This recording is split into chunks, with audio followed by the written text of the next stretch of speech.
To distribute my media product, I would get a publishing company who have a history of successfully being able to distribute music magazines.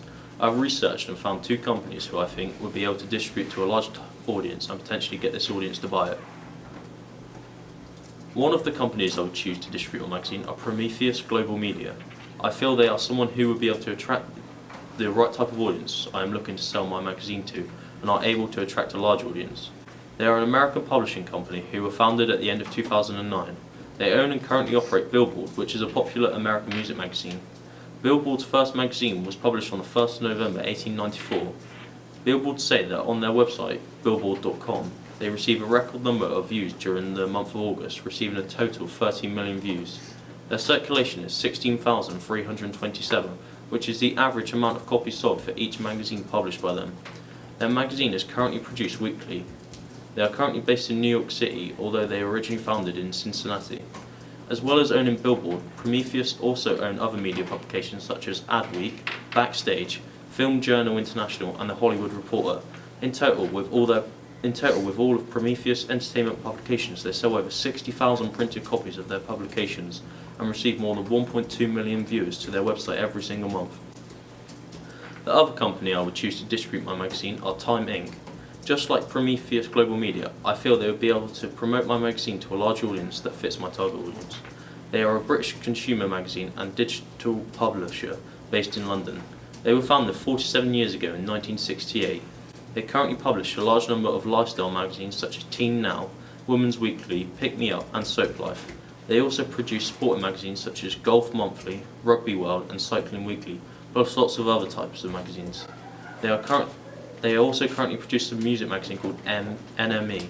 NME is a weekly British publication which was founded in 1949, 19 years before current owners Time Inc. Limited were founded. It currently has a weekly circulation of 15,830. In 2006, theorist Toby Miller said, "By looking at how culture is used and transformed by social groups, cultural studies see people not simply as consumers, but as potential producers of new social values and cultural language."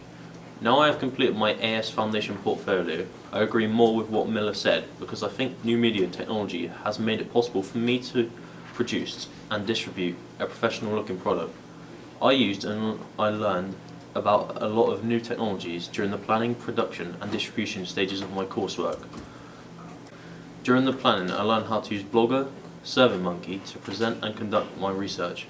What I liked about Blogger was that it was easy to use due to and it was a safe and secure place to store all of my work. I could also go back easily to edit work if I needed to. However, I didn't find the layout the best. I thought the overall layout sometimes didn't present my work in a way I wanted it to. SurveyMonkey was useful because I was able to easily create a survey quickly and then share it with a wide audience through media outlets such as Facebook. This then allowed me to reach a lot of people, which allowed me to gain a lot of responses to my survey and find out exactly what people wanted to see on my front cover contents page and double page spread. Once I knew what my audience wanted from my product, I also used the internet for a secondary research to look at real products to find out what genre conventions I should follow. I then had to use new technology during the production stage of my product to capture images. I needed 3 final images and completed all of my shots using the same camera. The camera I used was the Canon 5D Mark III, which allowed me to take a very high quality image. I had never used a digital SLR of this quality before, so I had a lot to learn. To make the most of this camera, I had to learn how to set up the studio and lighting kits and learn how to set the aperture and focus correctly to get the effects I wanted. I also had to learn how to vary my camera angles and to position my models correctly for this genre. I think after completing 3 shots and taking a lot of images, I got 3 final images of a good standard that fitted this genre.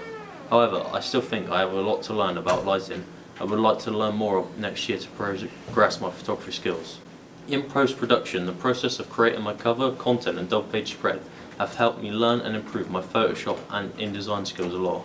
Before I started this product, I was unsure on how to do much more than the basics in Photoshop, but now I feel comfortable cutting out images, using the magazine eraser, adjusting the brightness, creating and loading brushes, color select to get my colors exactly right for the genre, using overlays, using filters and creating original text. I now feel that if I needed to use Photoshop again, I will be able to complete products to a much higher standard than before I completed this project. I also got to use InDesign for the first time, and learning how to use this program taught me how to get professional layouts right and add text. I now feel more confident with this program and know how to use it alongside Photoshop to get a good result. Other new technologies I used included the 5D Mark III to film this evaluation and iMovie to edit the blue screen effect before uploading the final product to YouTube. This was something I had never done before, and I found this process fun and interesting. I now feel more confident working with movie imaging and would like to learn more about film editing using a more professional program. The main difference between my preliminary task products and main task problems is the quality.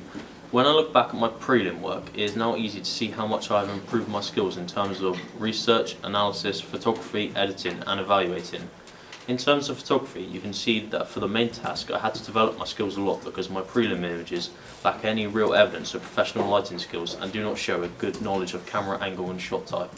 While my final images clearly show I took a lot more time getting the shots right and spent time learning the relevant techniques for my genre. My prelim work also shows my inexperience with Photoshop tool, as the cover and content do not look as professional as my main task work. You can see from my main task that by the time I tackled the editing, I had taken the time to learn more about Photoshop and practice using the tools, which resulted in a media product of a much higher standard than my prelim work.